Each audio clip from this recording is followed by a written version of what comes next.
सब खोने के लिए कुछ नहीं, मैंने जितना नुकसान उठाना था उठा लिया। अगर तुम मेरी परेशानी को समझती, मुझ पर ट्रस्ट करती, तो आज ना वो इस घर में होती, न हमारी जिंदगी में। फिर मेरा तो एक ही मकसद है, सानिया को तड़पाना। मतलब तो मैं भी सानिया से रहना चाहती हूँ। मर्द की मोहब्बत सिर्फ तब तक रहती है जब तक उसे उसकी पसंदीदा औरत हासिल ना हो जाए। अब मैं तुमसे वो सब कुछ वापस लूंगी जो तुमने मुझसे छीना है। अगर तुमने किसी को मेरे बारे में कुछ भी बताया ना, तो मैं तुम्हारे साथ वो करूंगा ना, तुम याद रखोगे। इसका मतलब ये है कि हम दोनों का मकसद एक ही है। क्या जरूर को पता है कि तुम्हारा और फसी का अफेयर था?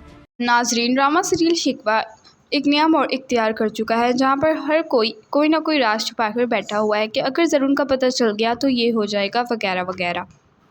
लेकिन सानिया के दिल से सारे डर ख़त्म हो चुके हैं कि अगर ज़रून को कुछ पता चल गया तो क्या होगा। दूसरी तरफ अब किरण और फसी भी कोई ना कोई प्लानिंग कर रहे हैं कि वो किसी भी तरीके से ज़रून की ज़िंदगी से सानिया को निकाल दें, लेकिन ऐसा कुछ भी नहीं होगा क्योंकि सानिया अब किसी से नहीं डरती। सब्सक्राइब।